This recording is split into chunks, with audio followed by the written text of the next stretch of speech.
Shalom a todos, sean bienvenidos nuevamente a una nueva sección de su programa A la Luz de la Verdad. Hoy vamos a estar dando inicio a la clase número 1 de este curso de apologética que ya tuvimos la oportunidad de plantear su introducción en la clase número 0, la cual si no ha visto le recomiendo que vaya para que vea allí algunos fundamentos básicos y cuáles serán más o menos los planteamientos generales sobre los cuales estaremos trabajando a lo largo y ancho de este curso.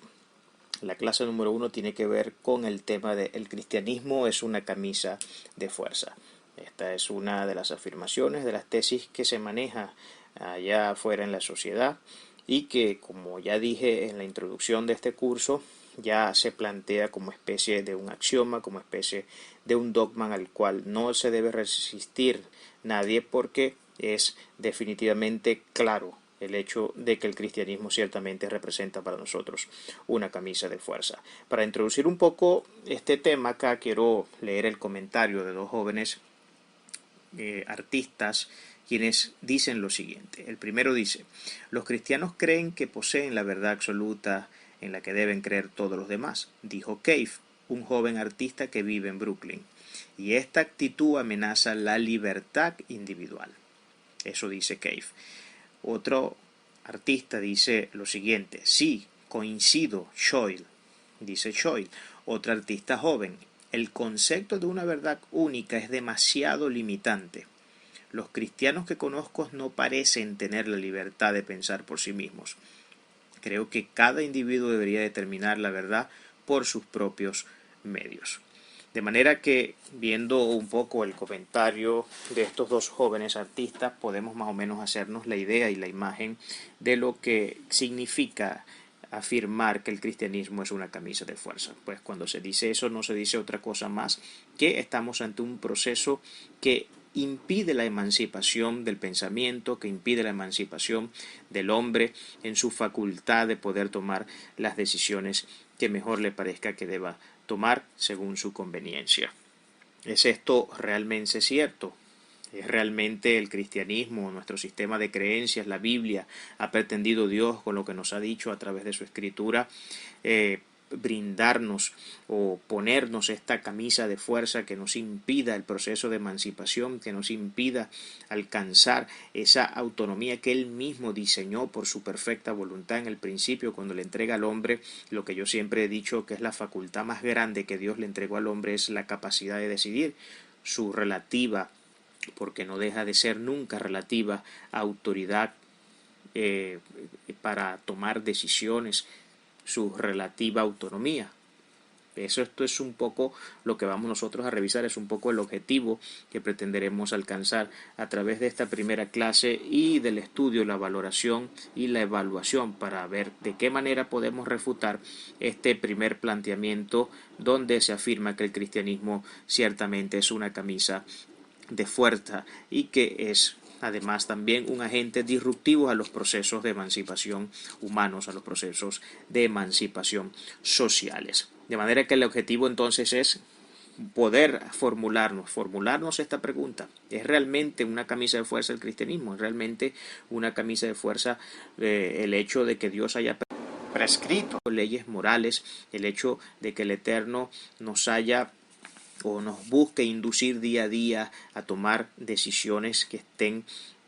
totalmente vinculadas a su voluntad prescriptiva, a su voluntad en el sagrado texto? Pues tenemos que hacernos esta formulación, tenemos que formularnos esta pregunta para que podamos llegar a una aproximación clara de una respuesta que pueda brindar algún tipo de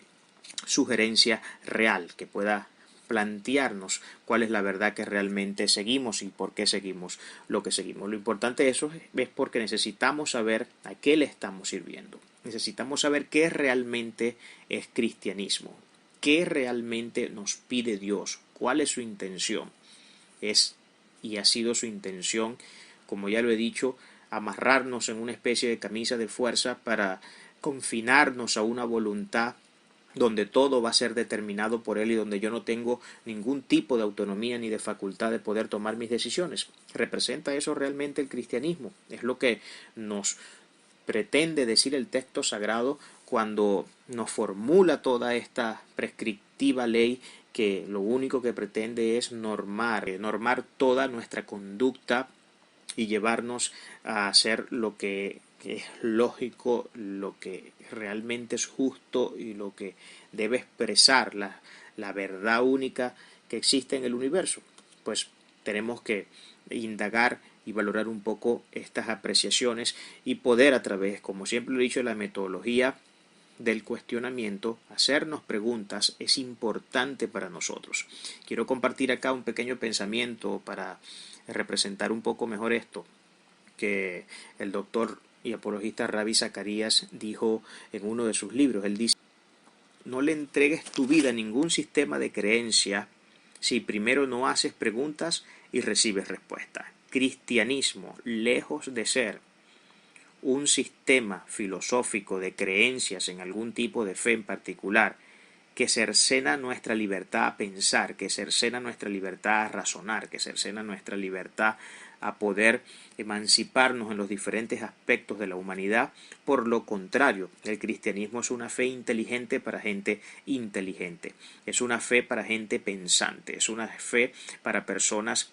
que de alguna manera entienden que funcionan bajo un parámetro formal del pensamiento, de la lógica y de la coherencia, y que Dios lo puso con toda intención. Dios lo puso con la intención de que pudiéramos tomar decisiones, de que pudiéramos valorar, de que pudiéramos apreciar y valorar y reevaluar diferentes situaciones de la vida, las decisiones que tenemos que tomar, las diferentes acciones que debemos llevar a cabo en momentos determinados. Todo esto se gesta y se controla desde la torre de control llamada razón. De manera que no hay tal cosa como una enemistad entre lo que Dios puso en nuestra cabeza para pensar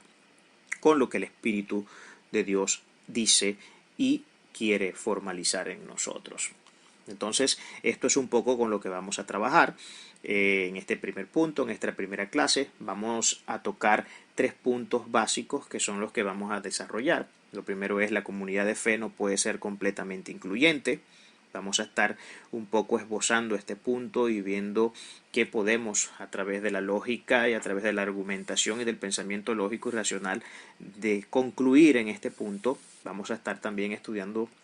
que el cristianismo no es culturalmente rígido, una de las tesis que por siglos se ha manejado y se ha creído, donde piensan que nosotros los creyentes somos una especie de seres condicionados total y absolutamente ilimitados a nuestros procesos emancipativos humanos. Vamos a ver si eso realmente es así. Y por último vamos a tocar el tema de la libertad, la cual no es nada simple. ¿Qué es realmente libertad? Cuando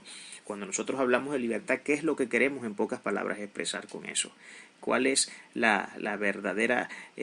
verdadero sentido epistemológico que se oculta dentro de esta palabra, que tiene una trascendencia muy tremenda dentro de la humanidad y que es uno de los conceptos más fundamentales de cualquier ser humano y de cualquier sociedad? Pues vamos a quedarnos acá y aquí estos puntos a continuación es lo que vamos a estar desarrollando. Espero que sean de mucha ayuda para ustedes. Antes de ir a los puntos en cuestión ya tratados anteriormente, como los temas que vamos a estar desarrollando dentro de esta primera parte del curso de apologética, quiero que primeramente nos formulemos una pregunta y seguidamente me permita leer algunas líneas. ¿La creencia en la verdad absoluta es realmente enemiga de la libertad? Hago esta pregunta porque básicamente es lo que se pretende indicar cuando se afirma que el cristianismo ciertamente es una camisa de fuerza, y parece ser que para la mayoría de las personas que por supuesto han venido consintiendo este tipo de ideales en su corazón, no hay ningún problema en creer que eso realmente es así. Leyendo acá rápidamente unas líneas que están inscritas dentro del libro sobre el cual estoy basando, por supuesto, y por cierto aprovecho para comunicarle que este pequeño curso de introducción a la apologética desde un enfoque sociológico va a tener un poco su fundamento en algunos de los puntos que vamos a estar debatiendo, como será el caso de esta primera clase, por supuesto, en el libro Defensa de Dios del autor Timothy Keller. Leamos las líneas que quiero antes de que entremos a los puntos que vamos a estar discutiendo. Dice: el cristianismo considera algunas creencias como herejías y algunas otras prácticas como inmorales. expulsa de su comunidad a quienes transgreden sus límites doctrinales y morales. Según los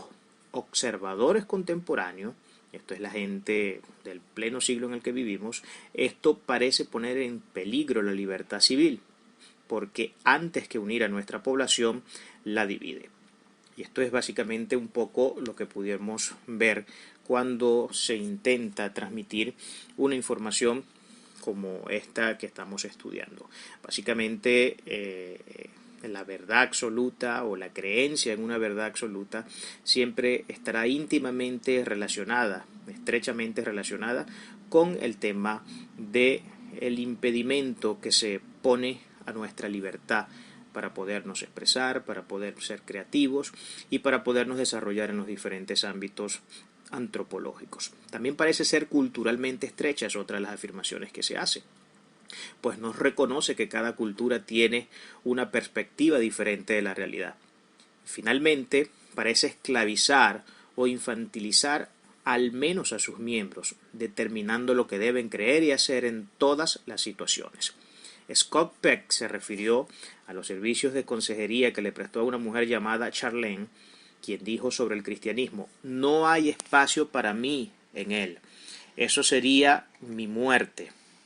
Yo no quiero vivir para Dios, no lo haré. No quiero vivir yo quiero vivir por mi propio bien. Charlene creía que el cristianismo atentaría contra su crecimiento y creatividad. Lo mismo creyó Emma Goldman, el activista social a comienzos del siglo XX, quien llamó al cristianismo el nivelador de la raza humana, el martillo que aniquila la voluntad del hombre para atreverse y hacer una malla de hierro, una camisa de fuerza, que no le deja expandirse ni creer. Así que sobre la base, hermano, de estos ideales, de estos pensamientos, de estas filosofías, ya usted entenderá que no será difícil llegar a cualquier tipo de conclusión apresurada. Acuérdense que, y esto se lo digo como especie de consejo ya, y en esto comenzando a meter un poco de lo que más o menos tiene que ser la metodología que debemos aplicar cuando hacemos apologética para poder formular argumentos. Una de las cosas extremadamente importantes para nosotros es que debemos saber formalizar, forjar y desarrollar correctamente los diferentes silogismos que vamos desarrollando. Parece que un silogismo depende absolutamente del nivel de las premisas que se utilizan para poder alcanzar ciertas conclusiones. De manera que yo no puedo basar un silogismo, un argumento en premisas falibles, en premisas falsas o en premisas medio dudosas, porque la conclusión que luego voy a obtener también estará basada, por supuesto, en un carácter que seguramente será muy falible para la conclusión final. Entonces, algunas de estas premisas que se manejan, la gran afirmación o la gran conclusión, cuando se afirma que el cristianismo es una camisa de fuerza, viene precisamente de premisas como estas que acabamos de leer en algunos de los comentarios que tuvimos ya la oportunidad desde el principio y desde la introducción de esta clase de observar, y que acabamos también de afianzar un poco más con el comentario de esta otra persona, Marlene, y del activista, por supuesto, Emma Goldman, quien declaró al cristianismo como el nivelador de la raza humana. Ahora sí, teniendo un poco más de contexto con respecto a lo que quiero que vaya siendo el punto, los diferentes puntos de debate que vamos a estar desarrollando dentro de esta temática, pasemos ahora sí ya a la primera cuestión.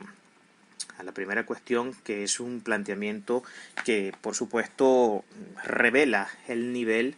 de problemas y de dificultades que las personas afuera han tenido para definir ciertas cosas. Vuelvo y repito, es elemental para poder llegar a conclusiones que realmente estén enquistadas en la objetividad y en la realidad de las cosas, que yo trabaje sobre premisas correctas, sobre premisas no falibles, sino sobre premisas que puedan ser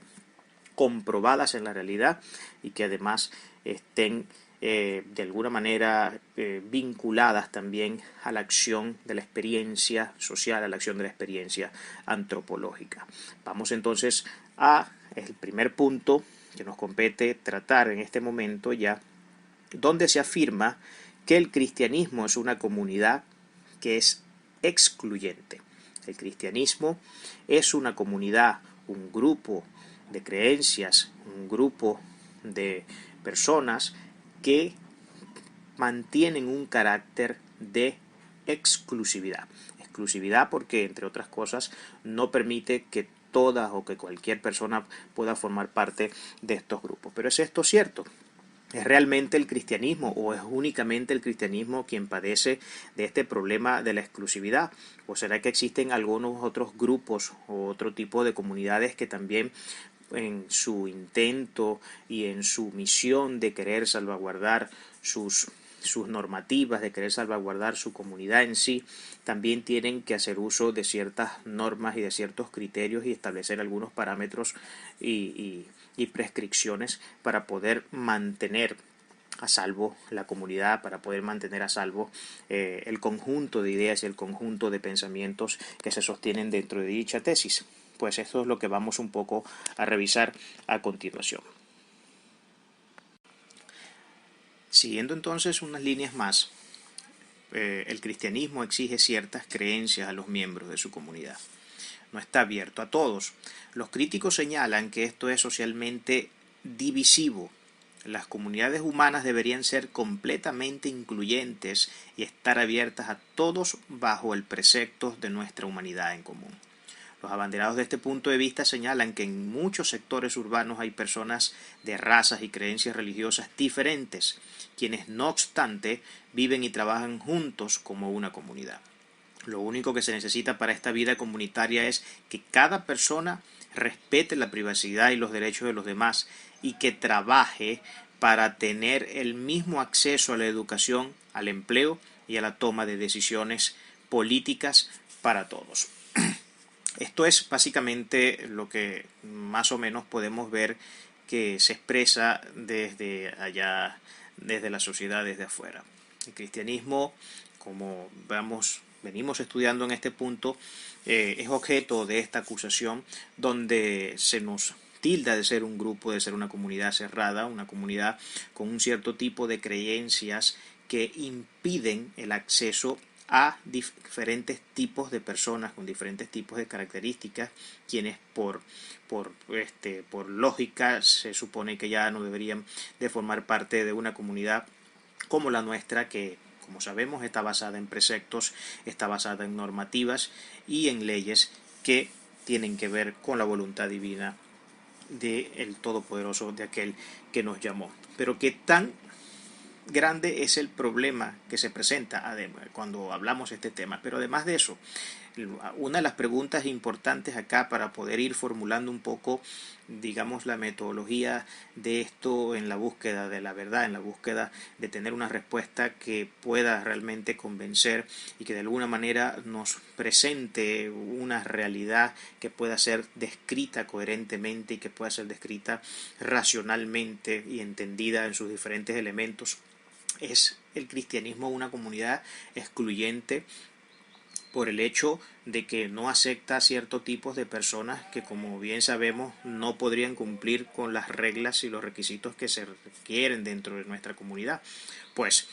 eso es una acusación que parece ser a primera vista realmente cierta, y creo que es el mismo punto en el que se encontraría cualquier otro tipo de comunidad que existe,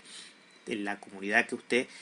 quiera pensar que exista, comunidad cualquiera sea, entre ellas todas las comunidades son de alguna manera excluyentes. No existe desde la lógica formal del pensamiento, cuando uno observa la manera en cómo estas comunidades fungen en su vida diaria, cómo son sus experiencias y cómo las diferentes personas que forman parte de esos grupos sociales hacen sus aportaciones. Es imposible, una vez que se hace un estudio y hacemos un pequeño mapeo de lo que más o menos es esta dialéctica o digamos esta razón lógica sobre la cual se manejan todas las comunidades, es imposible ver y que podamos llegar a una conclusión como que todas las comunidades o como que existen algún tipo de comunidades que son realmente absolutamente incluyentes. No existe comunidad completamente incluyente, de manera que si se nos acusa a nosotros los cristianos por ser excluyentes, pues esa acusación también debería ser dirigida al resto de las comunidades que existen, porque no existe comunidad que pueda ser absolutamente incluyente. Por una sencilla razón, y es lo que vamos en este momento a razonar de manera muy coherente para que podamos ver cómo es que debemos trabajar la lógica en este punto. Toda comunidad se manifiesta,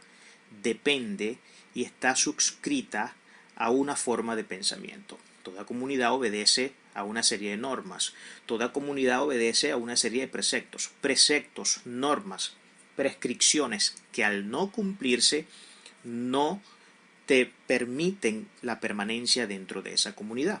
Por ejemplo, no vería yo ningún sentido que en una comunidad de gays entraran personas heterosexuales y que se les tratara, se les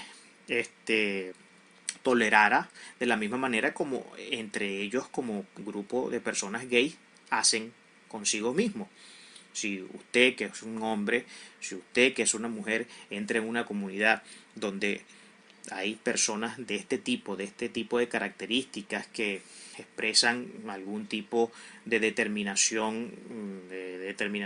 de género que va en contra de los preceptos y de los parámetros de la misma biología y de los parámetros incluso, por supuesto, porque también tenemos que decirlo, morales, porque sabemos que obedecemos una ley moral.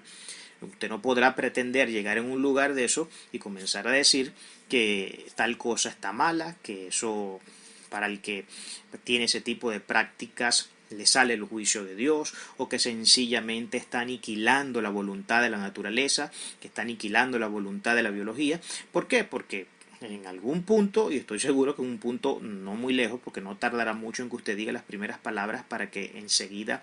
sea cercenada su posibilidad y el acceso a esa comunidad, enseguida van de alguna manera a silenciar su voz, pero no solamente van a silenciar su voz porque no les conviene lo que dices, porque no estás cumpliendo con los parámetros y requerimientos, además estás descontextualizado dentro del tipo de comunidad al que deberías pertenecer, sino porque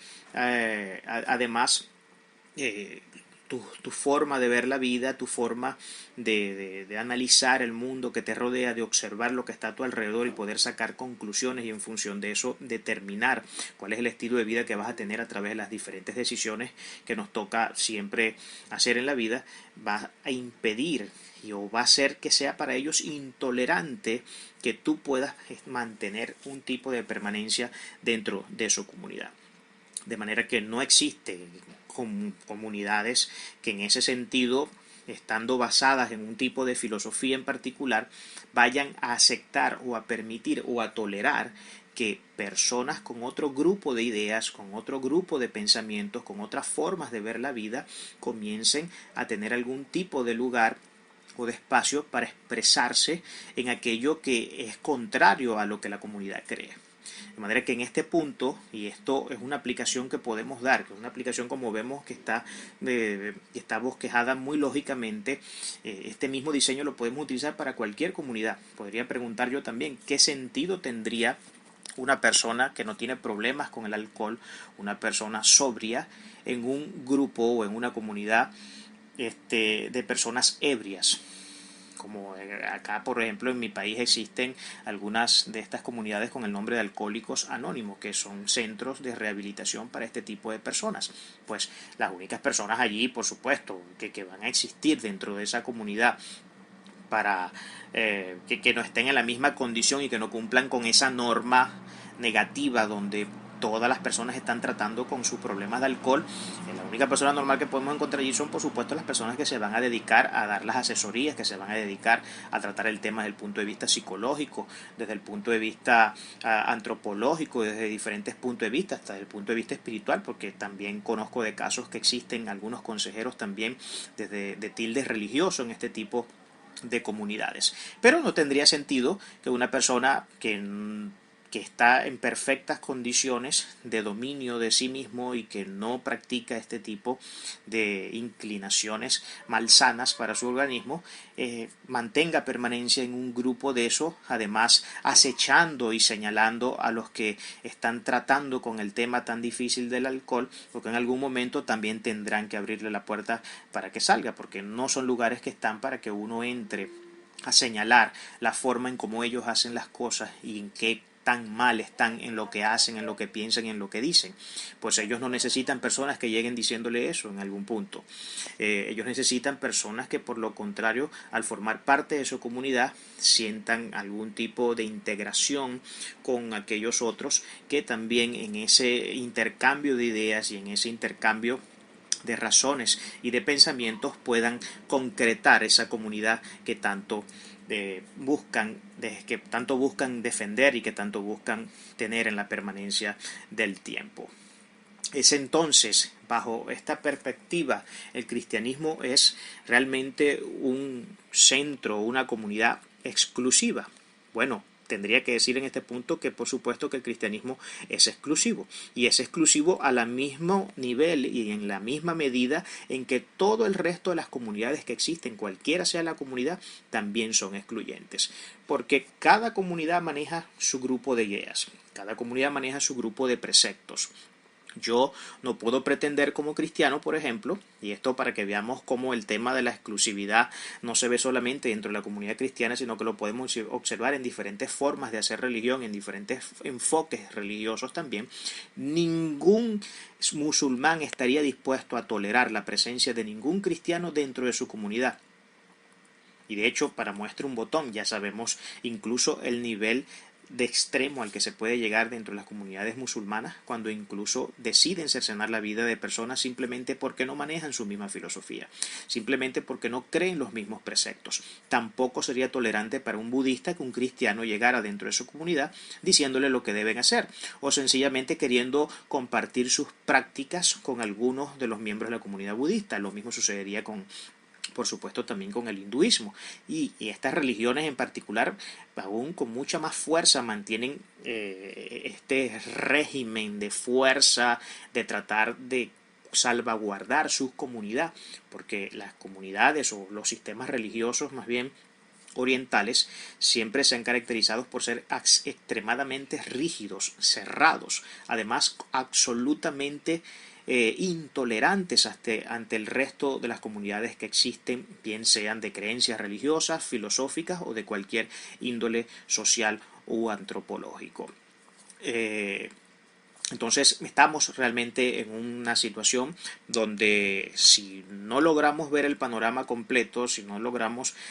observar los diferentes elementos que componen todo este inmenso rompecabezas que es por demás complejo, donde hay que enfocarse en diversas realidades, donde hay que analizar una cantidad de situaciones que una vez que se analizan podemos tener un análisis un poco más completo que abarque la mayor cantidad de, digamos, de componentes dentro de esta situación. Al no hacerlo así, pues será fácil errar en las conclusiones a las que podamos llegar. Será muy fácil errar. Para terminar ya acá con este punto, acuérdense que de esto no pretendo hacer una clase muy larga y muy profunda, más bien le hago el llamado y la invitación para que usted de alguna manera amplíe un poco más el conocimiento y las formas de conclusiones a las que puede llegar en este punto, para que vamos rápidamente a lo que sí considero que debe ser una pregunta elemental en el tema de los grupos excluyentes o no. Yo creo que valdría la pena hacer una pregunta que sí sería un poco y muchísimo más perspectiva para poder analizar cuál debe ser cuál es el deber ser en todo este punto. ¿Cuál debe ser para nosotros la pregunta sine qua non cuando tratando del tema de una comunidad o de un grupo de creencias a las que se le considere exclusiva o no? ¿Cuál es la real pregunta? ¿Cuál debe ser la pregunta que debe llevar a una respuesta que nos permita orientarnos de manera correcta, que nos permita tener una perspectiva de mundo que realmente enfoque la realidad de las diversas situaciones? Y esta pregunta está basada en lo que a continuación voy a decir acá. No hay entonces manera o una manera de determinar si una comunidad es abierta y solidaria y no estrecha y opresiva, porque parece ser que ya por todo lo que venimos diciendo y en el pequeño esbozo que acabo de dar del punto, de la conclusión lógica a la que podemos llegar sin ningún tipo de problema es que no existen comunidades que sean absolutamente incluyentes. Todas manejan su nivel de exclusividad y todas deben manejar su nivel de exclusividad de manera que puedan de esa forma salvaguardar, puedan cuidar, puedan proteger su comunidad, porque en el momento que una comunidad comience a incluir todo aquello que puede comenzar a causar algún tipo de obstáculo, que puede causar algún tipo de divergencia dentro del núcleo del pensamiento y de las ideas que se manejan, comienza a ponerse en detrimento y por supuesto en total riesgo de desintegración de aquel grupo. Entonces la cuestión no está en que si los grupos son incluyentes o no, no está en que si existe algún tipo de comunidad que pueda o no realmente ser tan tolerante que pueda llegar a incluir a cualquier tipo de miembro, no importa si comparte o no las ideas dentro de tu comunidad. Pero la pregunta tendría que ser más bien, ¿no hay entonces de alguna manera una forma de determinar si una comunidad es abierta y solidaria y no estrecha y opresiva? Pues por supuesto que sí la hay. La pregunta debería ser entonces esta. No es el tema del ser incluyente o excluyente. ¿Existe dentro de la exclusividad de alguna de estas comunidades el nivel de tolerancia necesario para aceptar a los demás, para tratarlos con respeto, para ser abiertos y solidarios con ellos, en vez de ser estrechos y opresivos? Pues por supuesto que la hay. ¿Cuáles son estas comunidades que pueden llegar a expresar este margen de benignidad ante otras personas, ante personas que piensan de otra manera, ante personas que se manejan bajo otros preceptos en la vida, bajo otras filosofías? Pues los grupos que pueden de alguna manera brindar orientación y que pueden brindar también una especie de horizonte que seguir para ayudar y para seguir fomentando el desarrollo del hombre, son aquellos grupos que logran llegar y alcanzar a niveles de tolerancia, de respeto y de amor por los demás. Una cosa es que yo sea excluyente y otra cosa es que yo no ame a la gente. Una cosa es que yo sea excluyente, otra cosa es que yo no respete la forma de pensar de mi prójimo. Otra cosa es que yo sea excluyente y otra cosa es que yo no respete la manera de ser de otras personas o las filosofías en las que han decidido creer o el grupo de creencias religiosas al que han decidido adaptarse. Esas son cosas muy diferentes, pero ¿quién de entre los grupos que existen, de entre las comunidades, que como ya sabemos todas excluyentes porque no existe comunidad incluyente en absoluto, quién de entre estas comunidades es capaz de manejar esos niveles de tolerancia? Pues en el cristianismo yo no he hallado una mejor respuesta para poderles brindar a ustedes en este momento. Si nosotros estudiamos históricamente lo que el cristianismo ha sido, vamos a observar que en los diferentes episodios de la historia de nuestro pueblo, del pueblo del Señor, de lo que hemos tenido que vivir en las diferentes etapas de todo el devenir histórico que hemos atravesado en la humanidad, nos vamos a dar cuenta que la cristiandad ha sido siempre una comunidad que lejos de presentar dificultades a la humanidad, más bien la ha complementado, más bien la ha impulsado en su desarrollo. Por supuesto que existen episodios, no con esto estoy diciendo, y porque sé que en este punto puede caber una objeción muy grande, sobre todo una objeción que a lo mejor va a venir de las fuentes que todavía siguen teniendo dudas en este punto y que a lo mejor no terminan de ser muy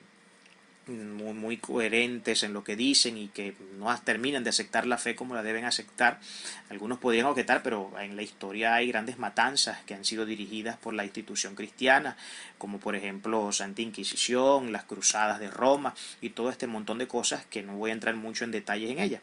Por supuesto que han habido episodios oscuros dentro de la historia, que han habido episodios muy negros. Pero esos episodios obedecen a una forma de cristiandad que no es la cristiandad bíblica, y usted tiene que en este punto aprender a hacer la diferencia entre una cosa y la otra. Una cosa es la cristiandad bíblica, una cosa es dirigirse por los preceptos que la Biblia establece, y otra cosa es aquel que dice ser cristiano, pero que en su conducta, en su vida moral, no articula ni integra el pensamiento bíblico ni la forma de proceder que demanda la escritura. Son dos cosas muy diferentes, de manera que los episodios que podemos ver dentro de la historia, donde de alguna manera el cristianismo ha sido una rémora o ha sido un agente disruptivo a los procesos de desarrollo, ha sido porque no estamos ante la presencia de un grupo realmente cristiano, no estamos ante la presencia de un grupo de personas que creen en la Biblia y que aplican sus preceptos como tiene que ser. Pero cuando observamos la otra cara de la moneda, vamos a ver que más bien tenemos a una comunidad de creyentes que ha sido responsable en el desarrollo de la humanidad y en un alto legado que le ha brindado al mundo occidental en el que vivimos. Por ejemplo, la ciencia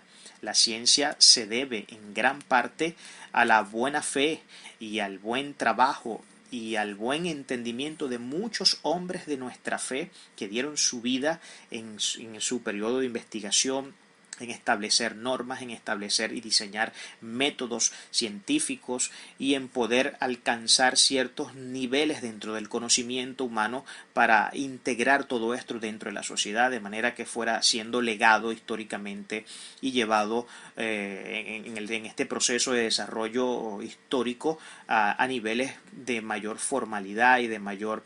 de mayor presencia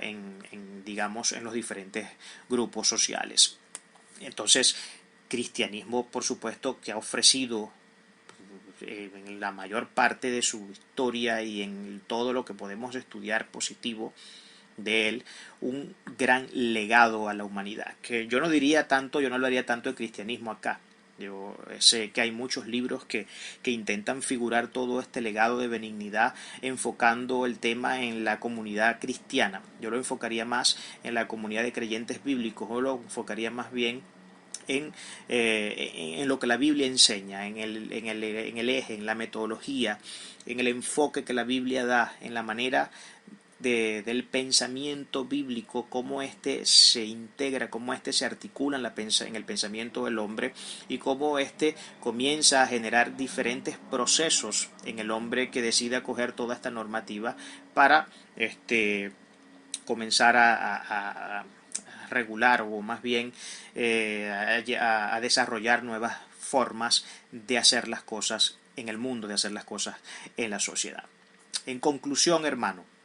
para que ya podamos terminar con este punto que creo que se ha alargado un poco. No existen grupos que sean completamente incluyentes, tal cosa es una utopía. Quien pretenda seguir creyendo que deben existir grupos incluyentes, miren, es que esto es tan difícil que ni siquiera se ha podido consolidar en la sociedad posmoderna en la que vivimos, una sociedad pluralista como esta, una sociedad del hombre posmoderno, donde ya no existen universales ni criterios universales que estén bien definidos, porque como ya lo dije al principio, la verdad parece ser que depende de la construcción de cada quien. La verdad ya no es algo que se descubre, sino es algo que se construye desde el sujeto cognoscente, y por supuesto cuando nos basamos en tesis de este tipo y cuando nuestras premisas están basadas o nuestros silogismos están basados en premisas que por supuesto están muy divorciadas de la realidad, pues no será difícil ver una conclusión bastante divorciada de la objetividad de las cosas. Pero no existen en la conclusión de este punto comunidades que sean completamente incluyentes. Todas son excluyentes y la exclusividad obedece a una ley natural, y es la de la permanencia del grupo. Si yo como cristiano comienzo a dejar entrar en mi comunidad, en mi congregación, en mi iglesia, gente que no expresa la forma de vivir cristiana, que no expresa la forma de vivir bíblica, sino que por lo contrario se desvía a sendas paralelas y comienza a introducir filosofías extrañas y huecas de este mundo, como lo dijo el apóstol Pablo. Aún peor, imagínese usted que en una comunidad cristiana se le dé acceso a personas que militan dentro del satanismo, que son integrantes de sectas satánicas y que comiencen a hacer sus perversidades dentro de la comunidad. ¿Dónde cree usted que va a terminar la comunidad cristiana en ese punto? ¿A qué punto cree usted que puede llegar una iglesia donde se habla de la palabra de Dios cuando se le comienza a dar entrada a personas de este tipo? Por supuesto que uno tiene que abrir las puertas a todo el mundo, pero abrir las puertas en el sentido donde uno sabe que va a tratar bajo ciertas normas y bajo ciertos requerimientos con esas personas con un único proceso, con un único propósito evangelístico. Una vez que el propósito evangelístico se cumple, hemos ganado a esa persona. Pero si tal cosa no ocurre, sino que simplemente dejamos entrar a estas personas porque queremos que no seamos uno de los del montón que es señalado por ser excluyentes, y queremos que la gente comience a ver que nosotros, por lo contrario, sí podemos tolerar ciertas formas de pensamiento, y además podemos incluso integrarlas y ver de alguna forma cómo hacemos una amalgama entre lo que nosotros creemos y lo que otras personas fuera en otros grupos piensan, pues tendremos una dura realidad, y no será otra más que la de que nuestra comunidad poco a poco, paulatinamente, progresivamente irá decayendo y difícilmente pueda detenerse en ese proceso de detrimento de nuestra comunidad. Entonces, la comunidad realmente que expresa una diferencia no es aquella que dice yo incluyo a todo el mundo, sino que es aquella que tiene y se maneja bajo un margen de tolerancia, de respeto y de amor hacia los demás. Bien, vamos a nuestra segunda cuestión, donde se afirma que ciertamente el cristianismo es culturalmente rígido. La pregunta de método acá ¿es realmente esto cierto? ¿El cristianismo es culturalmente rígido? Bueno, eso es un poco lo que vamos a estar tratando de expresar, de dilucidar dentro de este punto. El cristianismo también tiene fama de ser una camisa de fuerza cultural, no solamente una camisa de fuerza en el sentido de lo que ya estudiamos anteriormente en el punto pasado, sino que desde el punto de vista estrictamente cultural también tiene esta fama, supuestamente porque obliga a otras personas de diversas culturas a encajar en un solo modelo de hierro o en un solo molde de hierro. Y es visto como enemigo del pluralismo y del multiculturalismo. En realidad, ¿es esto así? El cristianismo ha sido más adaptable y quizás menos destructor de otras culturas que el secularismo y otras versiones del mundo. Para que observemos, por ejemplo, algo, el patrón de expansión que se ha tenido del cristianismo difiere de todas las demás religiones que puedan existir. O sea, una cosa es el patrón que ha tenido de expansión el hinduismo, el budismo y cualquier religión oriental o cualquier tipo de forma de creencia que se exprese a la que el cristianismo ha tenido. El centro y la mayoría de la población islámica aún está en su lugar de origen, por ponerles un ejemplo. La mayor parte de los musulmanes que se concentran en el mundo de hoy siguen estando principalmente en los lugares que históricamente tuvieron origen en esta religión o que dieron origen a esta religión, que es prácticamente el Medio Oriente. Por supuesto, no digo con esto que la expansión musulmana no haya alcanzado otros horizontes y que hoy mismo no veamos, como por ejemplo es una realidad el hecho de la alta presencia y que cada día prolifera muchísimo más en el área europea o en la zona europea del Islam. Pero históricamente la concentración fuerte de masa de esta religión ha estado siempre dentro del Medio Oriente. Las tierras que han sido los centros demográficos del hinduismo, por ejemplo, del budismo y del confucianismo han permanecido iguales también. En contraste, el cristianismo fue dominado inicialmente por los judíos y tuvo su sede en Jerusalén, como ya todos sabemos. Posteriormente fue dominado por los helénicos y se situó en el Mediterráneo, luego por los europeos en Occidente y luego por los estadounidenses. Actualmente la mayoría de los cristianos viven en África, Latinoamérica y Asia. El cristianismo está o estará centrado en un futuro cercano en los hemisferios sur y oriental. Hay dos estudios que quiero hacer mención rápidamente de ellos acá para que ilustremos un poco esto y podamos tener una mejor comprensión del tema. Hay dos estudios bastante ilustrativos que se hicieron en 1900. Los cristianos constituían el 9% de la población africana para aquel entonces y eran superados 4-1 por los musulmanes. Imagínense usted lo descabellada de estas cifras estadísticas. 4-1 superado por los musulmanes. Actualmente los cristianos constituyen el 44% de la población. Hoy por hoy hablamos de un 44% de población cristiana presente en el continente africano. Una cifra nada desdeñable, por supuesto, desde su propia naturaleza. Y en la década de los 60, por ejemplo, sobrepasaron en número a los musulmanes. En la década de los 60, estamos hablando ya de más de 40 años atrás, sobrepasaron esa tasa. El crecimiento explosivo también se ha registrado en China. De manera que no es una cuestión únicamente del continente africano, donde se ha creído que por algunas ciertas formas de creencias que allí hay, el cristianismo ha visto una dura rémora y una imposibilidad de poderse integrar dentro de esa sociedad. Pues más aún difícil pudiéramos decir que es el caso de China, una nación que históricamente se ha conocido como una de las naciones más supersticiosas que existe, creyente en diversa cantidad de filosofías y de postulados religiosos que por supuesto no consonan y en ningún sentido podrían darse la mano con lo que nuestra tesis bíblica nos enseña. El cristianismo está creciendo no solamente entre el campesinado en este país, en China, sino que también entre los estamentos sociales y culturales, incluyendo al Partido Comunista. Según la tasa de crecimiento actual, dentro de unos 30 años más o menos es lo que se presume y en los estudios que se han venido haciendo, los cristianos serán no menos del 30% de la población de China, conformada por 1.500 millones de habitantes. Nuevamente,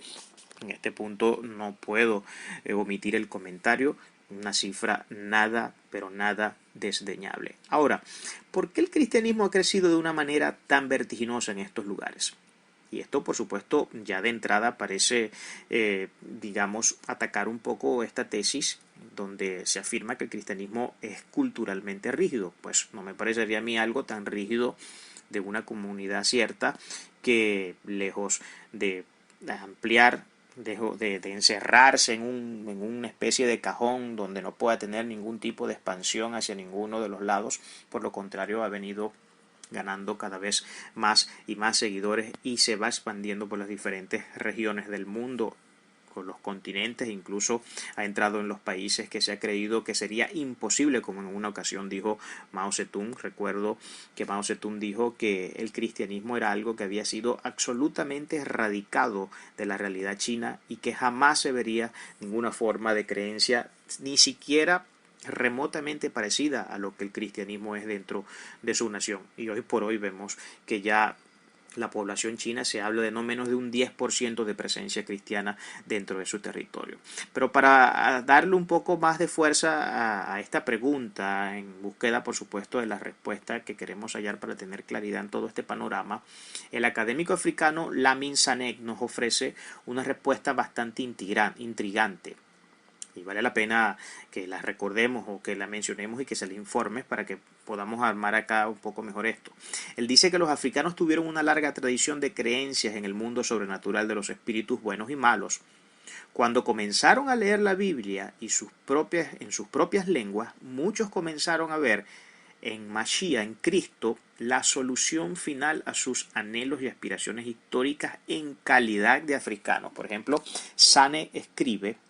el cristianismo respondió a este desafío histórico con una reorientación de la cosmovisión. Fíjense que es muy diferente hablar de reorientación de la cosmovisión a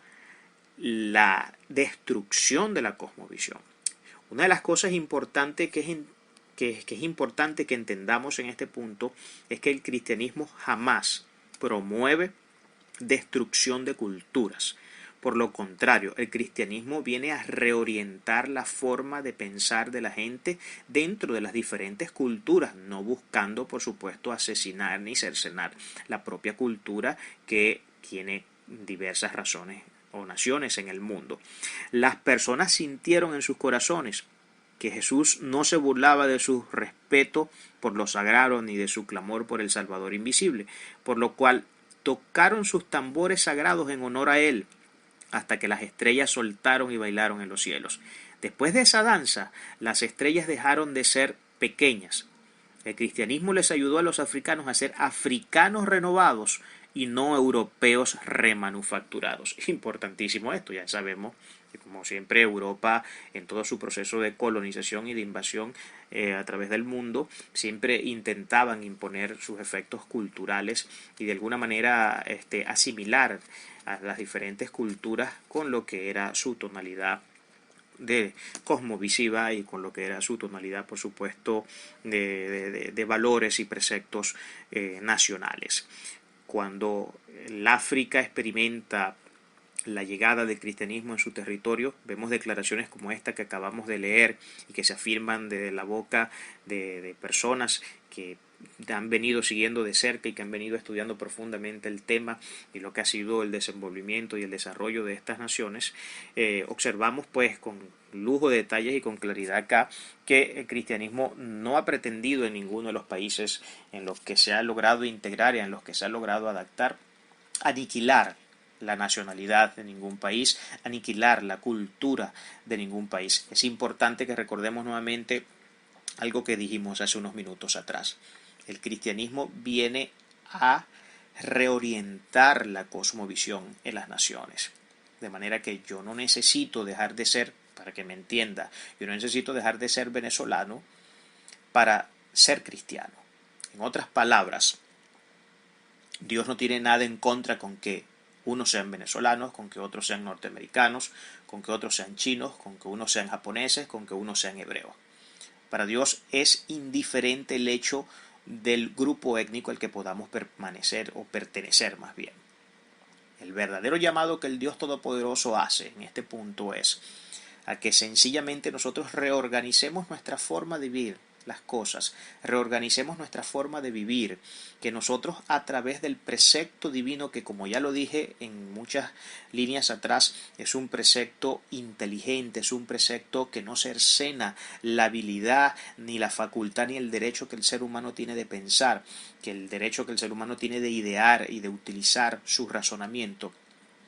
La Biblia no cercena ninguno de estos procesos, por el contrario, los impulsa e incluso nos hace un llamado a que nosotros usemos estas herramientas que Dios nos ha dado y que las usemos inteligentemente además, una inteligencia que por supuesto promueve la palabra de Dios, una inteligencia que se puede ver absolutamente presente en los diferentes preceptos y en las líneas del sagrado documento a través de los distintos consejos que el Eterno nos ofrece. Por ejemplo, por mencionar alguno, la palabra habla de observar el mundo que tenemos a nuestro alrededor. Observar el mundo que tenemos a nuestro alrededor para sacar conclusiones de él. Examínenlo todo, tomemos lo bueno. Examinarlo todo, cuando hablamos de todo, estamos hablando de un mundo y de un universo aritmético absoluto. Todo es todo, absolutamente todo, matemáticamente, todo lo que abarque la palabra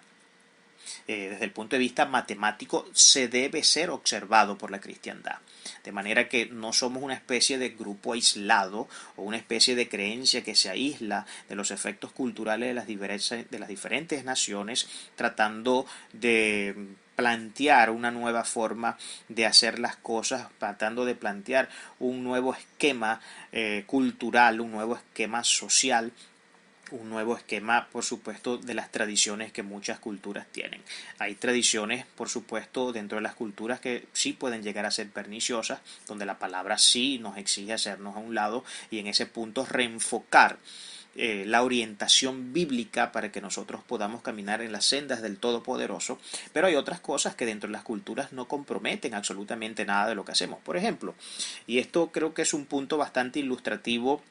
para que podamos tener un poco de claridad en todo este panorama. La palabra no prescribe de manera absoluta ni específica cuáles deben ser, por ejemplo, los instrumentos que se deben utilizar para adorar al Señor. Por supuesto, cuando nosotros leemos la Escritura, vemos que con salterios, con panderos, con tambores y con alguna otra serie de instrumentos de cuerda que existían para la época del tiempo hebreo, era que estos hombres adoraban al Señor. Pero eso no está diciendo en formato de dogma que quienes deban ahora adorar al Señor deben hacerlo desde la cosmovisión hebrea, deben hacerlo con los mismos instrumentos como los hebreos lo hicieron, utilizando el mismo tipo de tonos de voz, las mismas vocalizaciones. No es a eso a lo que se refiere la Escritura. La Escritura simplemente lo único que quiere consagrar, lo único que quiere mostrar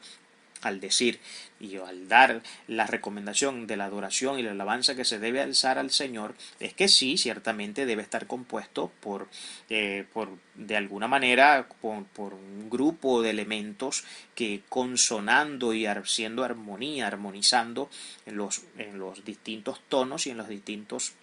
sonidos, pueda elevarse una voz de adoración y alabanza al Señor, pero no prescribe los instrumentos. De manera que si yo hoy en el siglo XXI ya no poseo los instrumentos que históricamente Israel en sus épocas primitivas utilizó para adorar al Señor, yo no puedo por eso sencillamente limitarme a adorar a Dios, porque yo tengo que hacerlo entonces a la forma hebrea, o porque tengo que hacerlo, por poner otro ejemplo, a la forma griega, porque ya sabemos que el cristianismo se origina y tiene su punto de partida en la cosmovisión judeo-cristiana, en la cosmovisión judea, en la cosmovisión de Israel. Pero que luego, cuando la expansión del Evangelio comienza por causa de la diasporización de las tribus de Israel y de los judíos que fueron helenizándose y saliendo de diferentes regiones subyacentes a la zona de Palestina, comienza a expandirse también la oleada cristiana en otros y a ampliarse en otras fronteras, por supuesto nacionales, en otras fronteras culturales, donde se manejaban cosmovisiones que eran muy diferentes a la cosmovisión hebrea, pero eso jamás fue un impedimento para que el cristianismo siguiera adaptándose. Mire, una de la forma de pensamiento, la comunidad de fe, de profesión de fe más adaptable que ha existido a través de los siglos es la cristiandad. Usted ve, como lo dije al principio, el hinduismo, el budismo, el taoísmo, el sintoísmo y muchas de estas formas de expresión religiosa que existen dentro del Oriente, básicamente siguen fungiendo dentro de esos mismos lugares donde nacieron, pero no han tenido una expansión realmente significativa en el mundo occidental. Por supuesto, no puedo decir que no hayan muchos occidentales que hoy día hayan decidido seguir algún tipo de creencias. De hecho, ya sabemos que los periodos históricos se manejan muchas veces, y se manejan más bien, muchas veces no siempre, por modas que se establecen en diferentes momentos. Ciertos momentos históricos condicionan a otros momentos históricos que van por supuesto, a venir nuevamente en el futuro, pero que no ha pasado más que simplemente de esto de crear algunos que otros pequeños focos u organizaciones. No es el tema del cristianismo. El cristianismo ha logrado tener una expansión a nivel cultural mundial. El cristianismo hoy mismo está presente en todos los países, en todos los continentes del mundo. No existe un solo continente que no haya una alta presencia del cristianismo. Por supuesto, lo mismo podría ser también con el hinduismo, podría ser también con cualquiera de las otras formas de profesión religiosa que existen, pero jamás en los niveles en los que el cristianismo se presenta y con los altísimos niveles de estadística que podemos ver de las comunidades cristianas presentes en diferentes lugares del mundo. Por ejemplo, América es un país completamente cristiano. Aún cuando se habla hoy de posmodernidad, aún cuando se habla hoy de pluralismo, aún cuando se habla del secularismo y de todas estas cosas que sí de alguna forma han venido planteando algún tipo de rémora al asunto de nuestra fe, pero sin embargo sigue siendo una comunidad, un continente cristiano. Lo mismo sucede con Europa, aunque se habla de la descristianización de Europa, y ciertamente hay un proceso de descristianización dentro del continente europeo. Sin embargo, todavía siguen habiendo bases y fundamentos muy fuertes del cristianismo en Europa, tanto más fuerte de lo que se pueda ver como la presencia del hinduismo, como la presencia de alguna otra de estas religiones orientales. ¿Es entonces el cristianismo una religión que se muestra intolerante ante las diferentes expresiones culturales del mundo, ante las diferentes expresiones sociales y ante las diferentes expresiones de la cosmovisión de las naciones en el mundo? Pues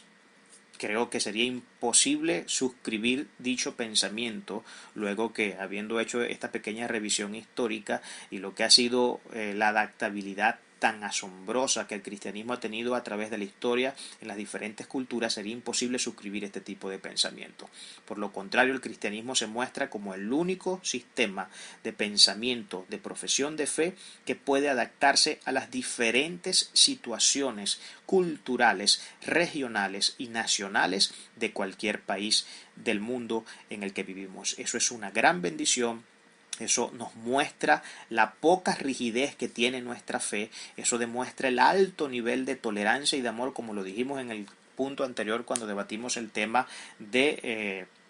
la tolerancia, de lo exclusivo y de lo inclusivo de la comunidad cristiana. Y esto definitivamente plantea un camino a seguir. Es una realidad que por más que queramos taparnos los ojos y ponernos una gran venda, no podremos omitir, porque de alguna u otra manera todos estos preceptos, todas estas maneras y formas de cómo el cristianismo se ha integrado en las diferentes sociedades del mundo tienen presencia en los distintos aspectos de la vida, tienen presencia en los distintos aspectos sociales, en la vida misma del hombre, en la antropología, en la sociología.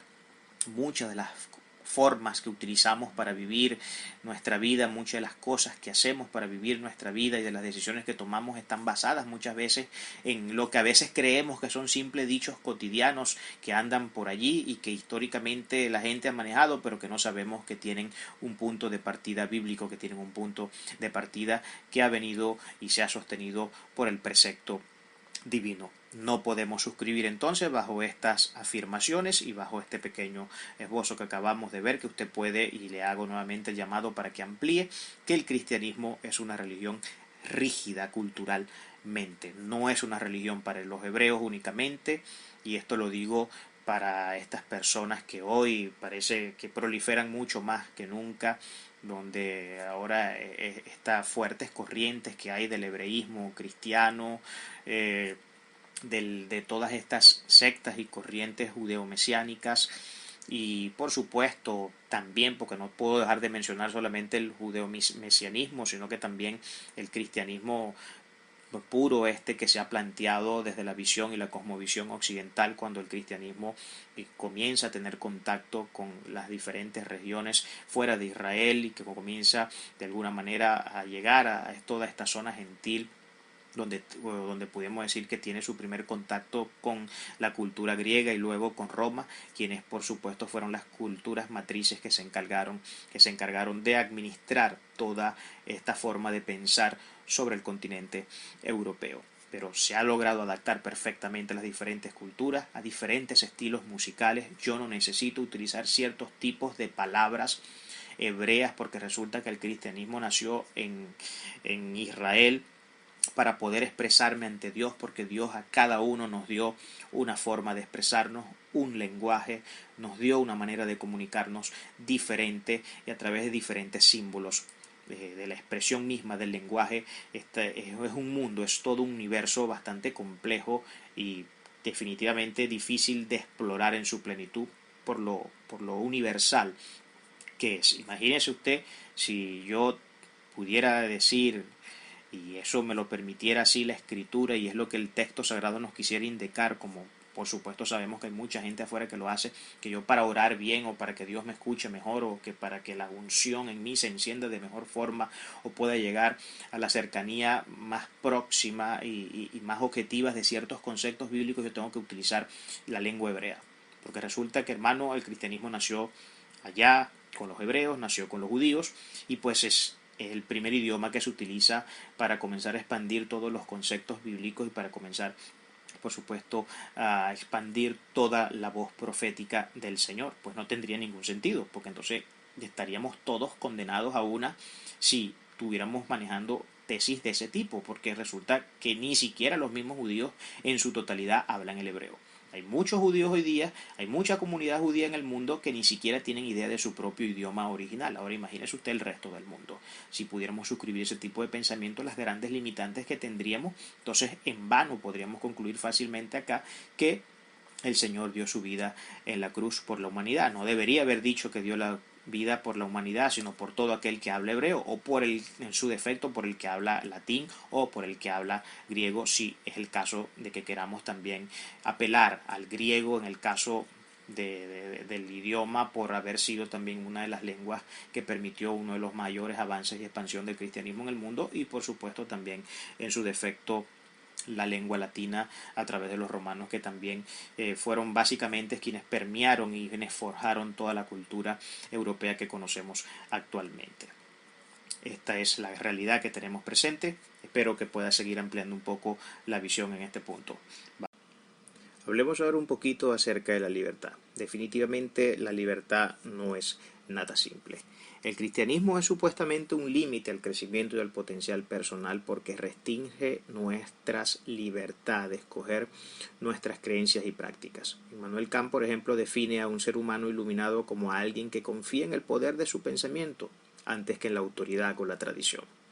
Esta resistencia a la autoridad en asuntos morales es una corriente profunda en nuestra cultura actual. De hecho, digamos que uno de los pensamientos y de las formas de ver el mundo y en el mundo de las ideas que más ha permeado el mundo en el que actualmente nos encontramos es precisamente esta afirmación. La libertad para determinar nuestros propios estándares morales se considerará como una necesidad para ser completamente humanos. Yo no necesito, bajo este precepto, bajo esta prescriptiva norma conceptual kantiana, yo no necesito apelar a ninguna corriente o apelar a ningún tipo de autoridad o tradición religiosa, moral, ética o de cualquier índole parecido a esto para poder tomar mis propias decisiones y para yo poder definir lo que realmente es la libertad. Pero cuando hablamos de la libertad, así como también cuando intentamos definir el concepto de la verdad, nos vamos a encontrar siempre con duras rémoras dentro del proceso definitorio de estos conceptos, porque ciertamente son conceptos que abarcan una profundidad tan absolutamente compleja, donde usted fácilmente puede ver miles de conceptos de libertad distintos y miles de conceptos de la verdad distintos, porque precisamente dependerá, por supuesto, de la fuente a la que apelemos para poder definir un concepto o el otro. Pero ¿qué es lo que realmente es libertad entonces? Es libertad normalmente la ausencia de restricciones de cualquier tipo, el poder hacer yo lo que mejor me parezca sin que nadie pueda venir a decirme entre lo que hago si estoy bien o estoy mal. Tiene eso que realmente ver con la libertad, además tiene eso que ver con el concepto de libertad que expresa la palabra de Dios, que es en este caso lo que nos compete enseñar, que es lo que nos compete tener claro. ¿Tendrá eso algún tipo de relación con el concepto bíblico de libertad? Pues bueno, esto es un poco lo que vamos a estar discutiendo en este punto y espero que podamos hacerlo de la mejor manera posible porque realmente no es un tema fácil y entenderá usted pues que en cuestión de 5 o 10 minutos no puede describir uno de los conceptos quizás más complejos que existen dentro de la humanidad, por lo que grosso modo estaré tratando de dar algunas pequeñas pinceladas simplemente en este punto para que podamos más o menos ver cuál es el carácter de toda esta definición tan tremenda y trascendente para el hombre. Me gusta mucho el concepto y la definición que el autor Timothy Keller da sobre la libertad. Él dice que la libertad no es tanto la ausencia de restricciones, sino más bien tener las restricciones y los confinamientos correctos. La libertad definitivamente es un tema que, al no ser bien entendido, se puede llegar a cometer los peores y mayores excesos que un ser humano jamás podría hacer. Creemos que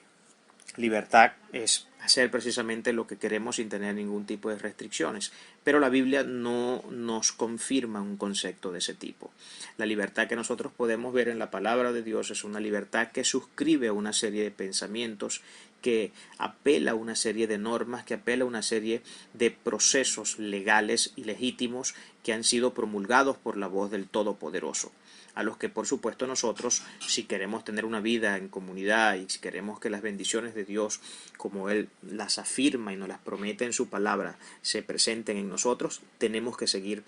ese parámetro. De manera que en este punto quiero establecer rápidamente una distinción entre el concepto de libertad del mundo y el concepto de libertad bíblico. El concepto de libertad del mundo,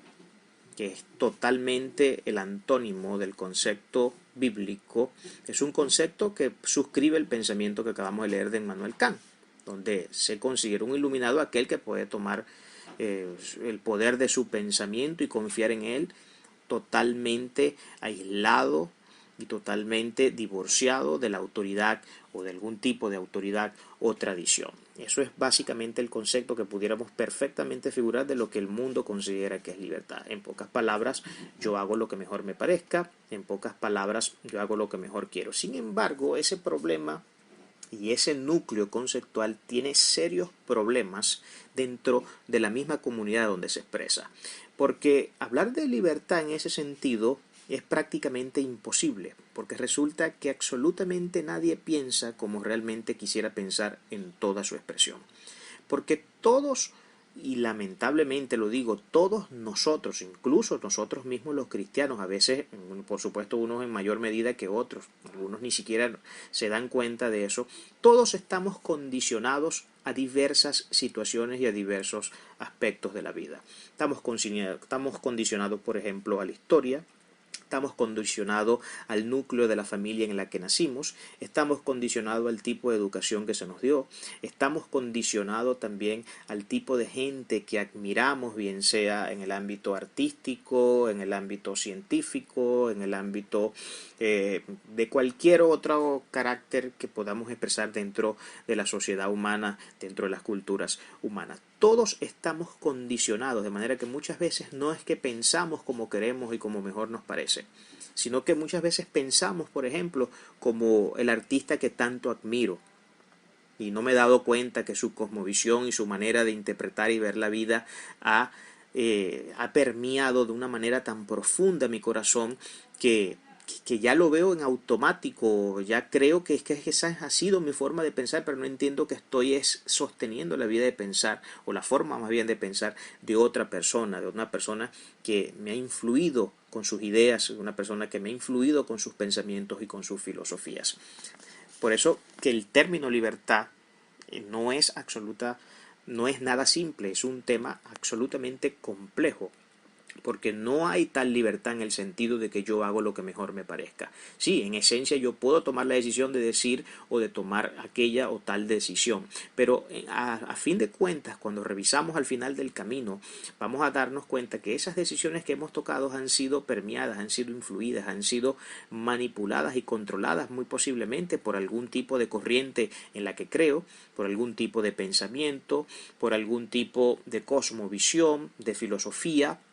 que ha permeado mi corazón, que ha permeado mi vida. De manera que la libertad, desde el punto de vista de lo que es el concepto secular, es un tema que realmente no se maneja dentro de un parámetro coherente y consistente dentro de su propio núcleo, porque definitivamente nos presenta toda esta serie de desafíos y de problemas y situaciones que no logran dejar engranar el concepto realmente como debe ser. Pero cuando vamos al tema de la palabra, la libertad es un término que en la palabra está claramente definido. Libertad, la escritura lo expresa como aquella capacidad que nosotros tenemos de adaptarnos, de cumplir y de hacer lo que el precepto nos demanda. Ahora, cualquiera puede objetar en este punto, entonces estamos condicionados a la palabra de Dios. Pues por supuesto que estamos condicionados a la palabra de Dios. Acuérdense, el concepto de libertad, que ya creo haber definido, si no lo hice lo hago nuevamente para que lo recordemos. Me gusta mucho el concepto de libertad que el autor Timothy Keller maneja cuando dice que la libertad,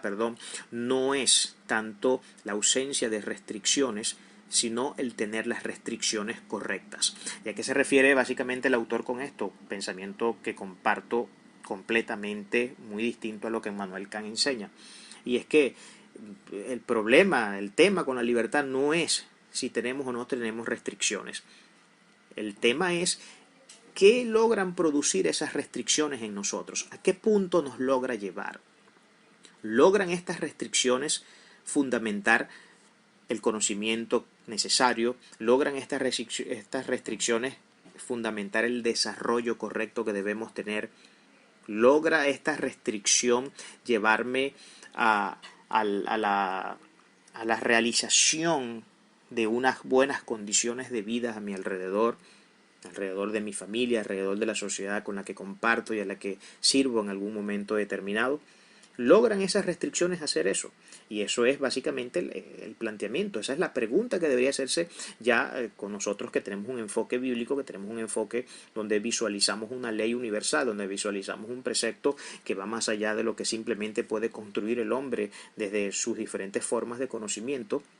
En este punto, cuando la Biblia nos expresa y promulga el concepto de libertad, es un concepto de libertad que por supuesto está abordado por una serie de normativas que deben cumplirse para que esa libertad pueda tener lugar en nosotros. Esas normativas tienen que ver con la expresión viva de la voluntad divina que se ha encarnado en el precepto celestial y que nos indica cuál es el camino que debemos seguir si queremos tener la vida, si queremos ser benditos entre el resto de la humanidad. Entonces, por eso el tema de la libertad es un tema bastante complejo, no es un tema que implique tener o no restricciones, sino más bien que implica conocer si las restricciones que se tienen en un punto o el otro son las restricciones que de verdad se deben tener. Por ejemplo, para ilustrar esto un poco, imagínense usted si todos, y aquí es donde vamos a introducir el tema de la libertad como un concepto que es imposible que esté libre de restricciones, porque de ser así sería fatal para muchas formas de vida el que el concepto de libertad estuviera libre de absolutamente de las restricciones. Imagínese usted el caso, para ilustrar esto rapidito, de un pez. Un pez se siente libre y logra existir, logra coexistir, logra mantener su permanencia en vida dentro del ámbito para el que él fue creado que debía vivir, es decir, el agua. Por más que el pez, imagínese usted que un pez determinado en un momento de su vida se rebeldiza y dice yo quiero ser más libre de lo que soy, yo no quiero ya ser un animal que simplemente tenga que nadar, sino que quisiera también caminar, porque quiero ser completamente libre, no quiero estar restringido únicamente al ecosistema marítimo, sino que quisiera también, como los seres terrestres, caminar sobre la tierra y de esa manera poder pasearme entre las montañas, entre los ríos y los arroyos y toda esta inmensa belleza que Dios creó. ¿Cuál cree usted que sería el resultado de él romper el parámetro de su restricción que tiene dentro de del diseño de libertad que Dios creó específicamente para esa especie? ¿Qué pasaría si el pez en ese momento, al obstinarse de vivir siempre lo mismo, agarra y toma la increíble decisión de decir, como yo quiero ser completamente libre, sencillamente yo me voy a caminar sobre la tierra? Pues no pasarán muchos segundos cuando al salirse de su ámbito natural perecerá en la tierra. ¿Por qué? Porque así ha tomado quizás la decisión de ampliar sus restricciones, de ampliar su libertad a través de la omisión de ciertas restricciones, pero ¿cuál es la conclusión lógica que detonará en la vida de este espécimen? Pues que sencillamente va a morir. Lo mismo sucede con nosotros los seres humanos. Cuando hablamos del concepto de libertad en la Escritura, no es un concepto que vaya a estar libre, como algunos piensan y como ha suscrito el pensamiento secular, de restricciones, sino que más bien que las restricciones, el diseño de restricciones y de omisiones que contiene el mismo concepto, buscan salvaguardar, proteger y guiar el camino del hombre para su verdadero proceso de emancipación. Yo diría en este punto que la verdadera libertad se mide no en términos de lo que no puedo hacer, sino en términos de lo que me bendice, en términos de lo que me permite desarrollarme, en términos de lo que me permite alcanzar las diferentes metas de vida y generar las mejores condiciones de vida que yo pueda tener. Creo que esto es un poco lo que podemos esbozar en este punto para ya cerrar este estudio acerca de la libertad, que ciertamente no es simple y la libertad jamás nadie la podrá vivir como cree que debe ser, sin ningún tipo de restricciones y haciendo lo que mejor le parece. Sin embargo, los que han logrado intentar, o los que han intentado más bien llevar su libertad a ese tipo de términos, pues vemos que por lo general son personas que no logran tener un estilo de vida que sea apreciado y admirado por otros. Con esto terminamos esta enseñanza, terminamos esta primera clase de apologética, el primer curso, la primera sección, la clase 1, que obedece al título del cristianismo es una camisa de fuerza. Espero que estos puntos que hemos desarrollado acá, que hemos visto grosso modo, sobre los cuales hemos solamente podido dar algunas pequeñas pinceladas, sé que quedarán muchos cabos por atar, seguramente habrán muchas incógnitas, no pretendí yo dar este material, por supuesto, sin tener claro que eso era algo que sencillamente iba a resultar en la mente de muchos de ustedes, pero acuérdense que tenemos acá para el tiempo de coloquio disponible el espacio dentro del canal para que podamos hacer las debidas interacciones y así resolver algunos de los problemas. No olvide que también puede escribir al correo, puede escribir incluso a mi número personal de WhatsApp, donde sin ningún problema la atenderé. Que el Señor le continúe bendiciendo. Shalom.